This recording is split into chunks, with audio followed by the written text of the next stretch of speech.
Hey guys, welcome back to the channel. I hope you're having a good day. Glad you could join back to catch the video. As always, appreciation to all of you who have subscribed to the channel, and if you've not done so, please do so, and welcome to the farm.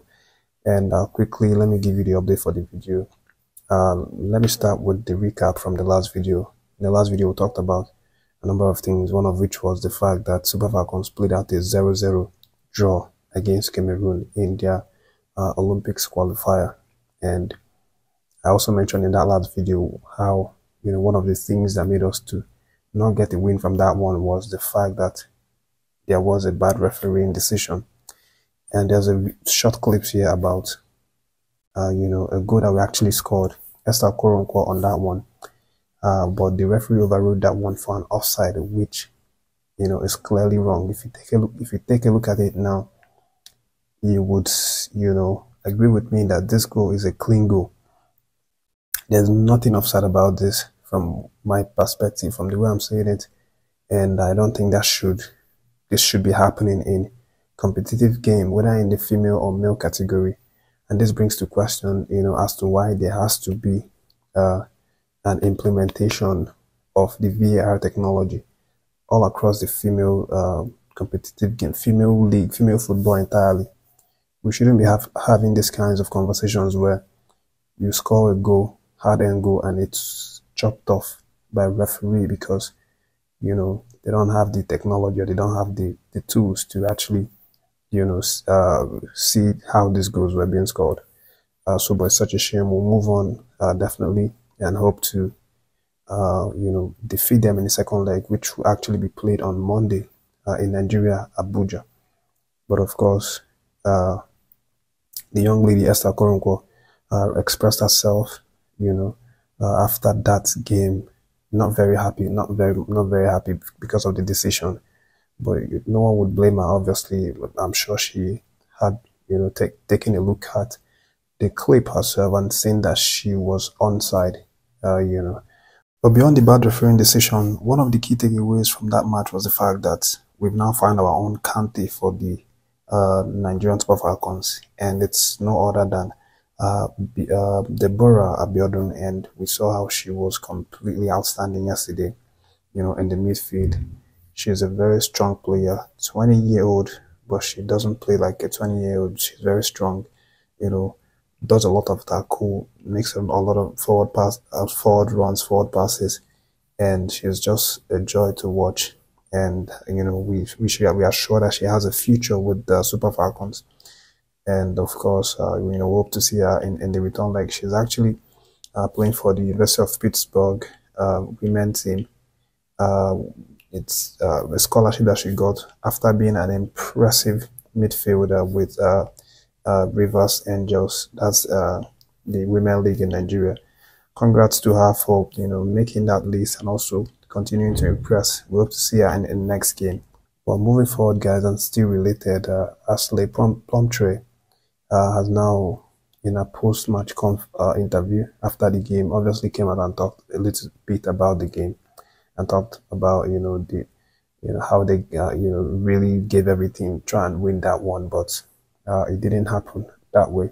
So Plumptre knows that the task is not done yet, and she's, she's now come out to say that they're really focused. They know that they have to be 100% committed in order to get the job done in Abuja.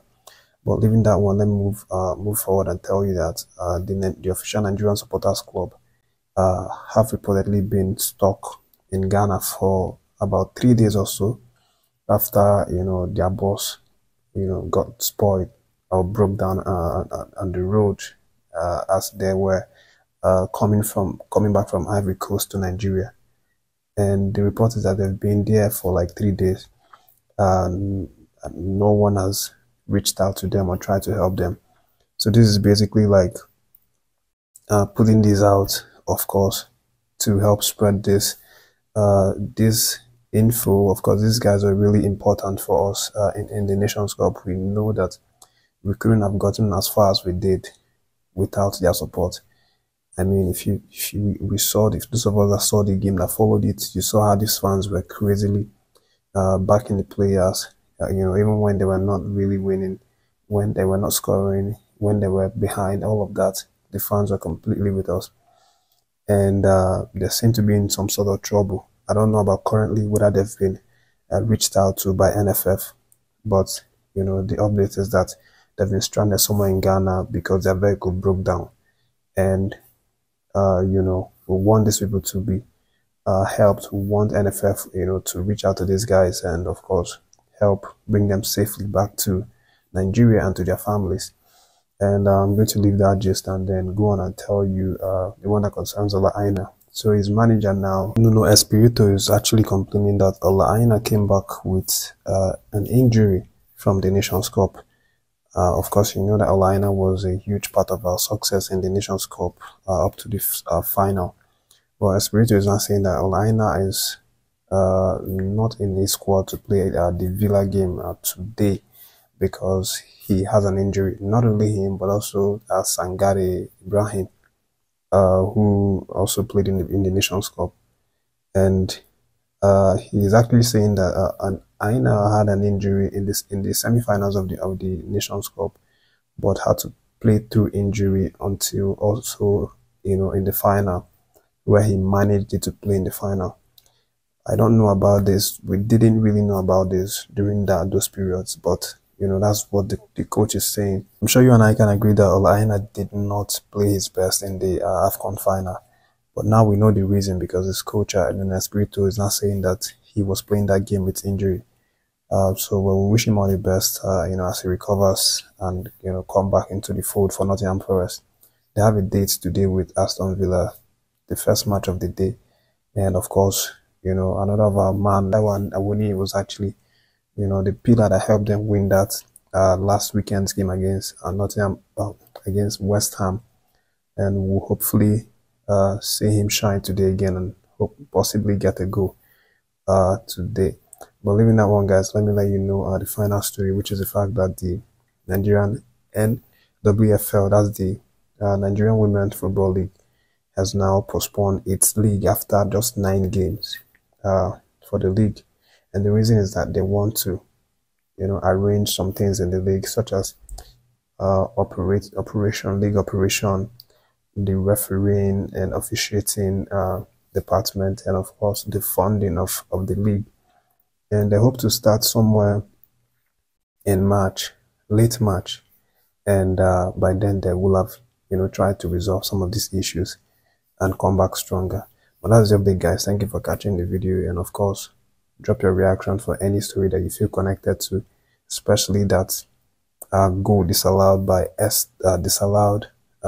that goal by Esther disallowed, you know, by the referee. Do you think that was an offside? Let me know what your thoughts are in the comment section. Thank you for catching this one.